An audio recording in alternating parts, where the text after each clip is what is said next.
Thank you for joining us. My name is Charles Joyce, and I am happy to welcome you to the Providence College Podcast. As always, we are joined by producer Chris Judge of the class of 2005. Our guest today is Adrian Beaulieu, Dean of International Studies at Providence College, who directs the Study Abroad program. Adrian came to Providence College in 2007 after holding Study Abroad director positions at Smith College and George Washington University.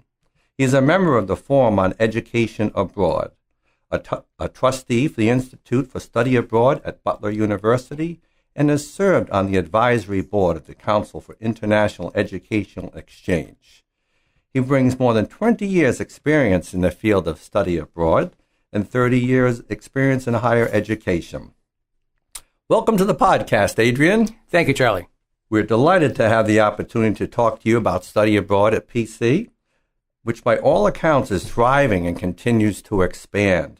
Why don't you give us a little bit of a state of the state, so to speak, on study abroad here at the college? I'd be glad to, Charlie. It's really been quite fascinating and exciting to see how study abroad has really grown for semester study abroad participation here in the last 10 years. Going back to 2007, we had 145 students doing semester study, and this coming year, we're looking to surpass 400 students. So that's tremendous growth over a 10-year period. Over 43% of the sophomore class applied for study abroad for next year, and that's an increase of 6% from the previous high, about 37%. So it's continuing to grow. It's been very impressive to watch, and I think more and more of our students see that as really part of their undergraduate academic experience here at PC by including a semester of study abroad. Certainly. What are some of the more popular destinations for our students this year and maybe historically, Adrian? It tends to be Europe very much. Italy, number one, we probably have about 95 students there this semester. And Denmark, surprisingly.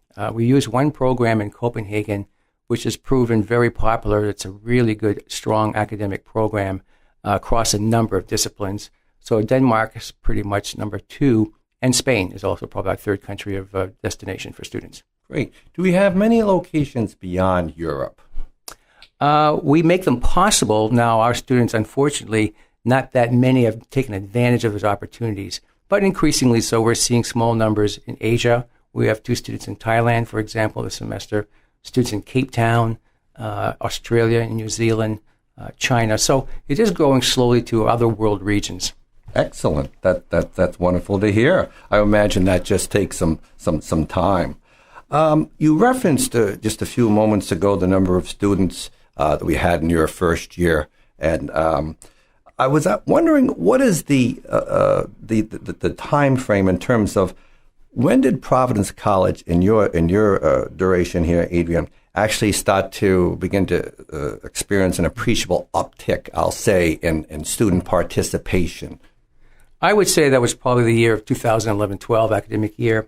That's the first year that we moved to what's called homeschool tuition, where students pay their tuition as if they were coming to Providence College. But the flip side of that, for the first time in PC history, institutional aid became portable for students. So for students who are receiving a good amount of aid from the college, this made study abroad very possible for them, whereas before, without that aid, they couldn't go. I see. And so how does that translate to the student experience and really for families as well in terms of the capacity to pay, tuition? This is all obviously included, I'm assuming. Right, exactly. And so, what we wanted to do is to make study abroad an integral component of the academic program. And in order to do that, it has to be equally accessible to all students. And so it really became a philosophical principle in terms of if this is going to be what we offer, then every student should have the opportunity to be able to choose to do it if they wish. So the portability of financial aid made that possible for all students, regardless of financial means or resources. So that was the key difference right there. Sure. And how long after that policy changed or went into effect would you say you experienced an appreciable change or gain in the participation rate among our students? Well, Charlie, in fact, it was immediate. Wow. The previous year, 2010-11, we had 163 students on semester study abroad, and the next year it jumped to 229. Tremendous. So substantial increase, and the numbers just kept growing from there.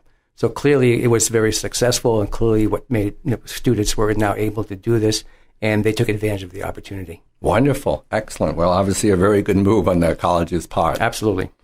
Adrian, one of the hallmarks, I think, of the study abroad program is the PC in Rome program that is based at the Center for Theology and Religious Studies. What an exciting location, Rome, the center of Catholicism. It's an area where there are a number of Dominican attractions, as you well know. How and when did that particular program get started, and what would be some of the unique features of PC in Rome? I think the work on that began about 2009. I was approached by an organization called CEA, who were running a program in Rome, and they asked us if we might be interested to start up a religious studies or theology program. And so when I approached the theology department here, they got interested about it as well, and we opened the program in fall 2011. The first year we started out with 11 students, Charlie.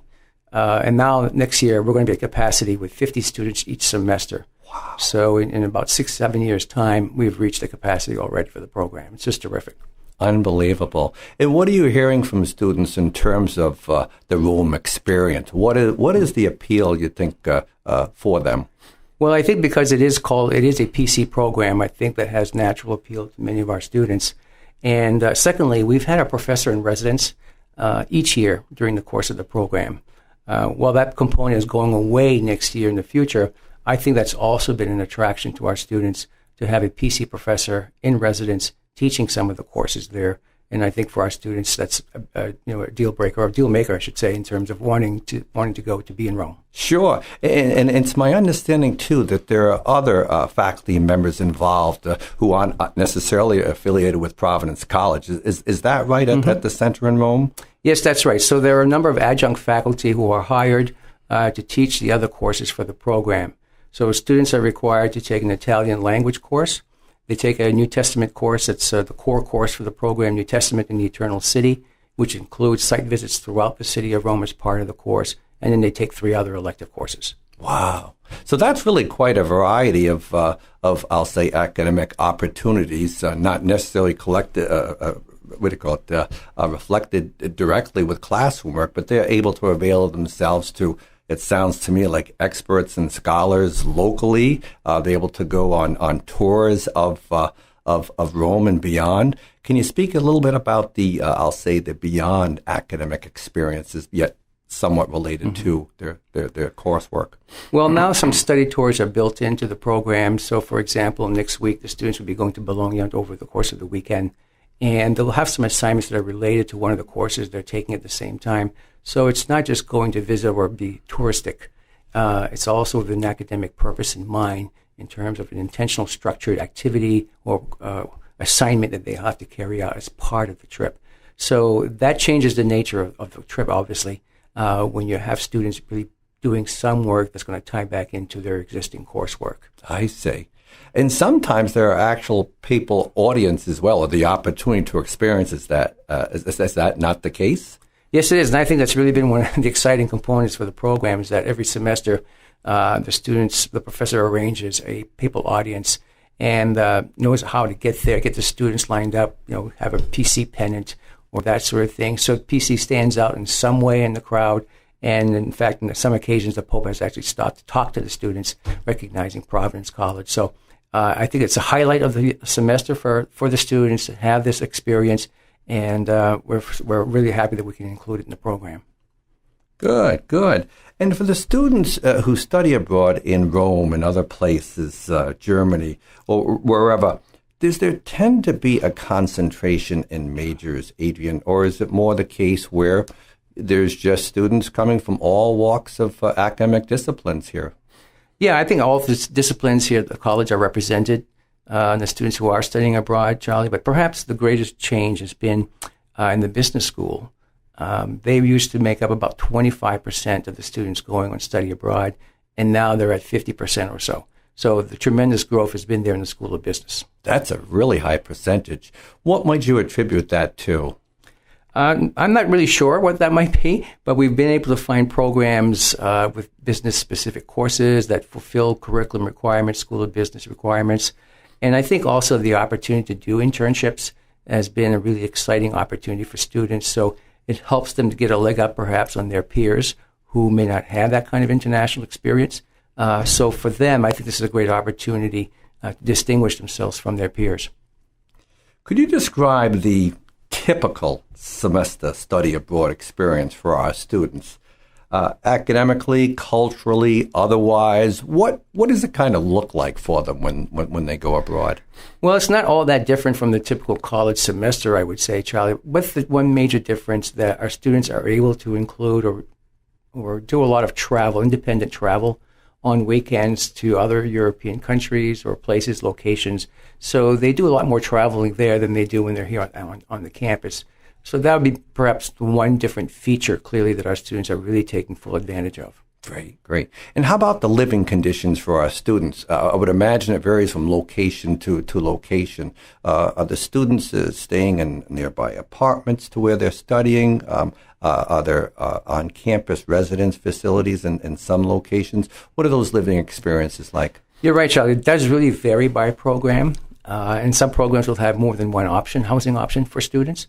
So typically, students may be living in apartments with student housing, student residences, or like in Rome, for example, they live in a regular apartment building, so their neighbors could well be a working family, students at another university, etc. So it's not simply just students living together in that sense. And a few students also take advantage in some places of what's called a homestay experience, where they live with a host family and you get to experience more of the culture or family life of that particular locale. Very good. Excellent. You know, Adrian, I've often heard students and other people at college say that study abroad creates many personal benefits, well beyond the academic experience and credits. What other values, perhaps skills, does the study abroad experience develop in students, do you feel, and maybe you're hearing from the students directly themselves? Yeah, when we look at the evaluations of the students, some of the things we hear over and over again is that the sense of confidence that they gain themselves by having to navigate through things that they might not have experienced otherwise. You know, when you're in a country perhaps where English is not the native language, to be able to navigate, get around, find things, you have to get out of your comfort zone. And I think students at first may be challenged by that, but they gain in self-confidence. They gain the ability to how to figure things out, resolve problems, and to take care of themselves. So I think they come back renewed with a greater sense of confidence. And, whatever I'm faced with, I have the ability to handle it. Whereas before I might not have had that much self-confidence in myself, but now this has really helped me grow in that way. I can imagine must be so transitional and transformational for them, just wonderful. I would imagine that, one of the overarching and constant concerns that you have, Adrian, from not only your sake, but the college's, is the safety of our students. We live in a time where global terrorism is an ongoing reality, as we know.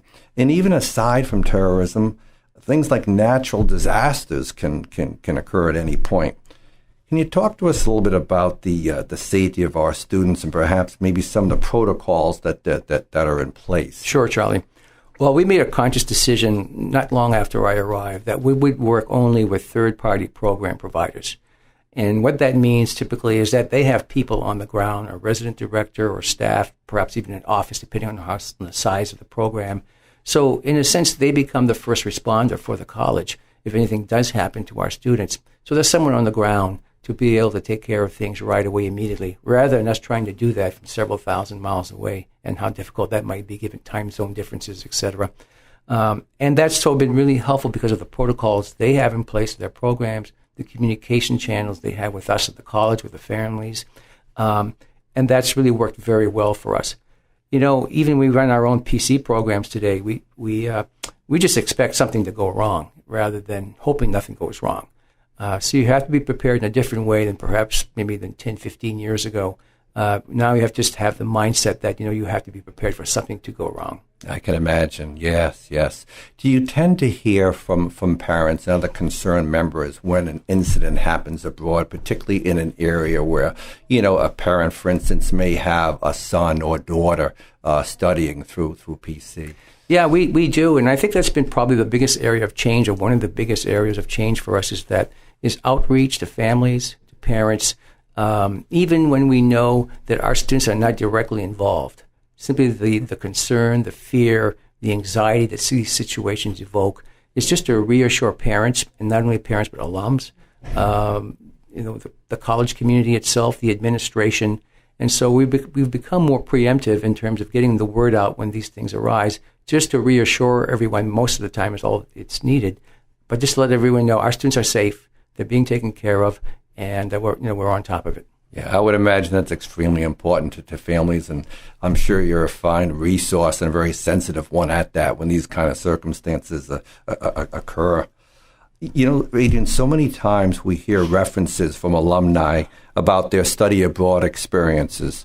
And one location I think that certainly stands out to a lot of people is Freiburg in Switzerland.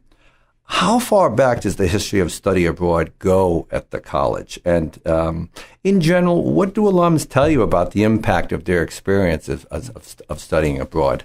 Yeah, it goes back to the early 60s, Charlie, when probably individual students, given their own interests, asked to go on study abroad or do study abroad. And there really was no program, no office here at the time, if you can imagine that. And so students were helped by faculty, typically some of the Dominicans who may have been in these locations, so they knew how to get around, who to call or contact to help these students out. So in essence, these students did it on their own. There really was no infrastructure back in place. So you got to give them a lot of merits for being that courageous to simply go out there on their own to do this. I'm not so sure many of our students today would have that kind of initiative. Let's put it that way. So it goes back about 35 years, and you're right. Freiburg was a really popular program for many of our students. I still talk to alums who talk about that as pretty much the key experience of their whole experience here at Providence College, and Father Shanley as well, who also went to that program. So you hear that program spoken very, very fondly in the memories of many of our alums. You're absolutely right.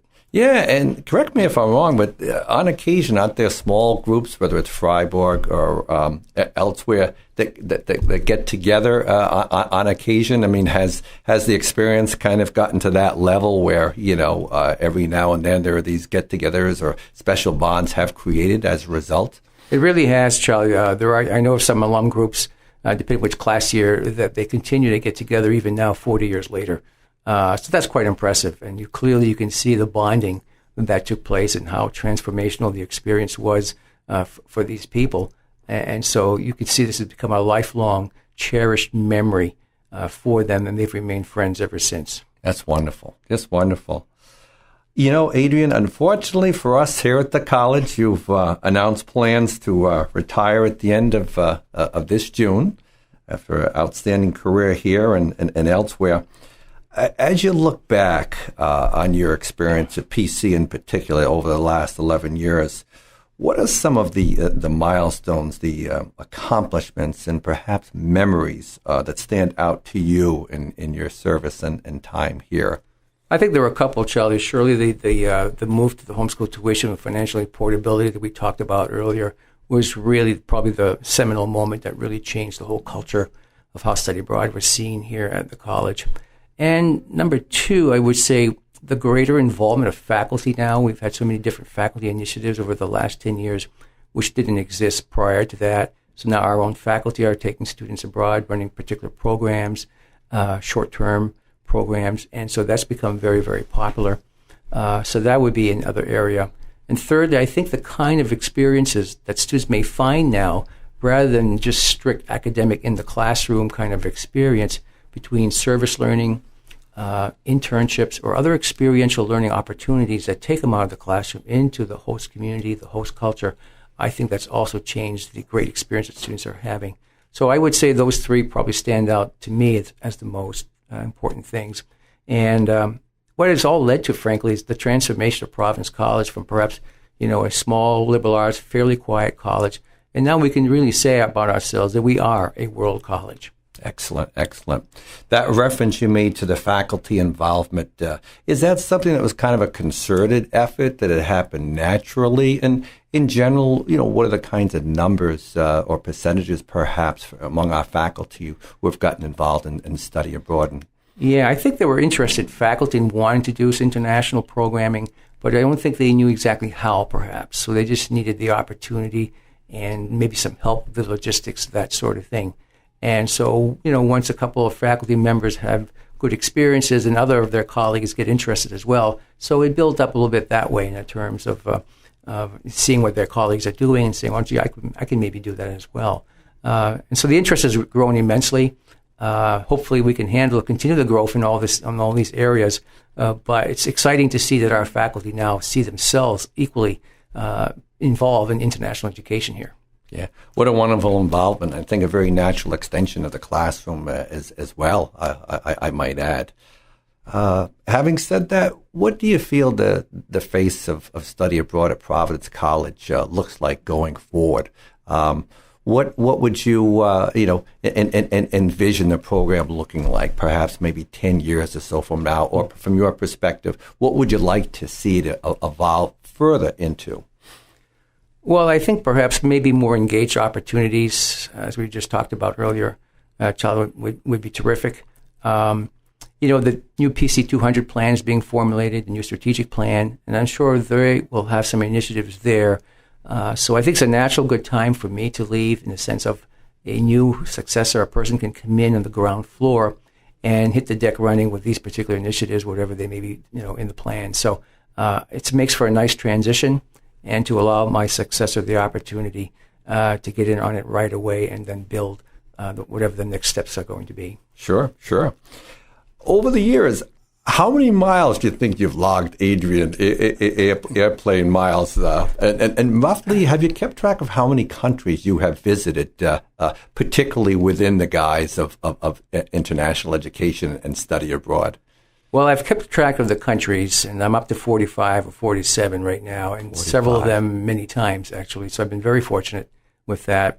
As to mileage, I'm not sure I could tell you that, Charles, but I know that I do have 1 million miles on United Airlines. So, they're welcome. They're glad to see you all the time, right? Exactly, yeah. So I've been very fortunate in the sense of professionally, this has allowed me to do a lot of things that I probably would not have done in my own personal life. To meet a lot of great people around the world, great colleagues now, no matter where I go.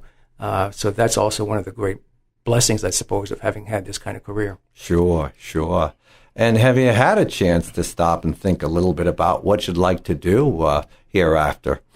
I have, yeah. I've kind of actually used the word resigning as opposed to retiring, and that was very deliberate because I'm going to stay involved, engaged in some capacity with a forum in education abroad for whom I've been doing some work with.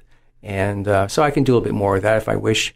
But I will just keep my toe in the field that way and continue, learning and also trying to be of service to my colleagues moving on in the profession as well. So I feel that will be a nice way to just stay in touch with the field of education abroad. And but now I can choose when and where to do that.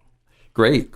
I think most of us, when we think about the concept of leaving a position or retiring, think about travel. But in your case, I'm not quite sure that's accurate. Have you had occasion to reflect in terms of travel and spots that you might want to go to, or are you pretty much going to rest up and put your feet up and hang closer to home? Well, that is one of the great ironies, I suppose, Charlie, and it says many people retire because they want to have the opportunity to travel. For me, not so much necessarily.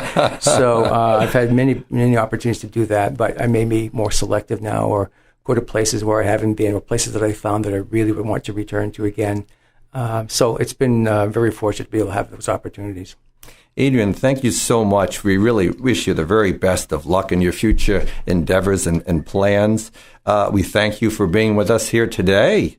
And thank you for joining us today on the Providence College Podcast.